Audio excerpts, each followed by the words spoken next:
Amen, say amen. What's good with y'all boys? Today we in Parry with it, and as you read by the title, we about to be doing a guide on how to get calm. I'm going to be making an entire series on how to get better at the game and just going into a deep dive, and we're going to be having some of the top players in this video. As you can see, I got Kanji to my right, so you know that this video is in fact the real deal.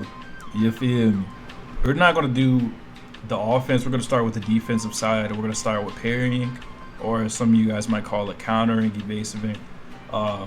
So a lot of you guys probably already are familiar with it, and we're just going to be doing a deep dive on how to get better at it with more advanced methods. So holding F and then you click is how you do it. You see the icon above your head, and then you see the marker in the middle of your screen with the slashes. If it goes dark, that's because you missed it and it's now going on cooldown. It takes roughly about 4 seconds and then you get it back. But yeah, you see it, I did it that time and I still kept it. That's because you do keep it if you land it. A lot of people, they just try to parry attacks, and then if they miss the attack that they were about to get hit by, they'll just stand there and take it. So I would do one swing, I would wait till I see Kanji parry, and then I do another swing, right? But the thing is, if Kanji misses parry, he doesn't have to sit there and take that. What Kanji can actually do is he can dash out. I'll delay my second M1. Okay. Now you see, I damn near even still hit Kanji, but he still was able to get out as long as he prioritized trying to dash out of that situation. Yeah, that's one of the main things that you want to keep in mind. Now the tricky part is some moves have a lot more stun than others. Let's say you use a move like Flame Fist, right? This keeps Kanji on the ground for a while. And Kanji, he would have to know this and wait for when he's about to get up off the ground. Because you have to time it with your stun. So there's different ways to time it, right? M1s have a little bit of stun, but nothing too crazy. Abilities sometimes have a ton of stun. And because of that, you have to get used to all the different abilities. But there are some key indicators that show you whether or not an ability has a lot of stun.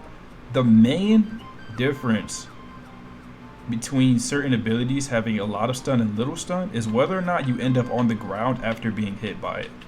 If you're on the floor after being hit by it, 9 times out of 10, the stun is going to be much longer than a move that keeps you up on the ground. For example, I'm going to hit Kanji with this flamethrower real quick and watch how quickly he can move after the flamethrower ends. He can move almost instantly after the flamethrower ends. But I try to use Flame Fist, and he's stuck in place for like a full second and a half. Yep. Yeah, you're just stuck there until the animation ends. And the best way to know when it ends is that your body will start to move, because you'll be stuck in one place. And once your body starts to move, that's exactly when you need to press Q to get out. Yep. I would say anytime you're on the ground and you know that somebody's coming near you, bro, I'm not gonna lie, break that keyboard, bro. Press Q as much as possible. Yeah. Just spam that button, bro. I'm not gonna lie. Q is your best friend. So anybody that's baiting you, just keep in mind if you could have pressed Q or not. And once you start slipping out of combos, you know that you're doing it right. If you're slipping out of a lot more combos and you're not getting one combo. If you are getting one combo in this game, unless you're truly just missing a ton, then this should definitely help you stop getting completely one combo. Due to realizing how short the video would have been if we just talked about that, we're extending it. Shout out Kanji, bro. He wants y'all to get better faster.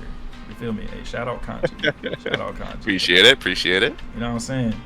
Hey, y'all go sub up to my boy, bro. Kanji plays, bro. He's giving out sauce, bro. And he got all the cool Parry videos. I'm telling y'all, bro. I'm telling y'all. He posts more than me, bro. He posts like 3 times a week, damn near. Trust, bro. He's consistent. What's it called? So one of the things that Kanji wanted to talk about is how you can slim down the amount of attacks that people are going to use based on the situation. For example, let's say that you're fighting somebody and he has an attack that he can only use at close range. So you're like, okay, if he's close range, he might use this attack. Let's say he's far, right? Well, since he's far, he can only use certain attacks. And what you want to do is, based on the range that somebody is at, You want to predict what moves that they're going to use, whether that be M1s, M2s, or certain abilities in their kit. Now, a lot of the moves have similarities when it comes to ranges and speeds.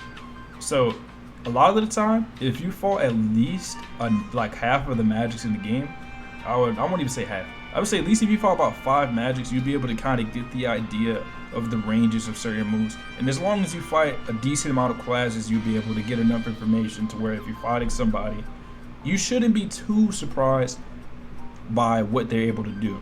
Now, I'm not going to say that some people aren't going to go past your standards, but you'll be able to really slim down the types of attacks that you're getting hit by off the just not being used to it.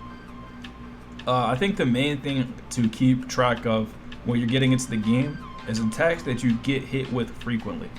If you feel like you're getting hit with it frequently, then I would say try to remember the situation that you're getting hit by it every single time, because there's probably some repetition there. A lot of people don't do stuff on accident in this game.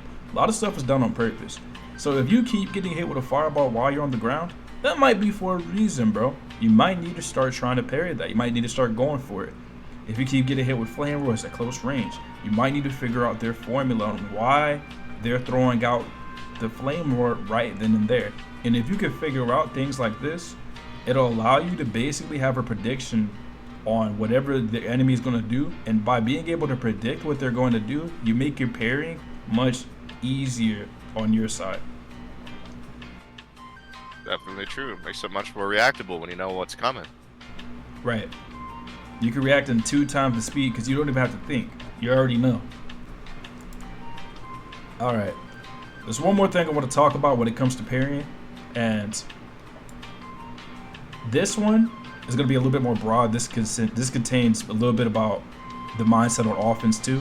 When you start getting into the PvP in this game, one of the main things that you're going to be trying to do is get rid of any flaws that you see in your game. And a reason that you're going to be doing this is because a lot of the other players will be trying to exploit your weaknesses.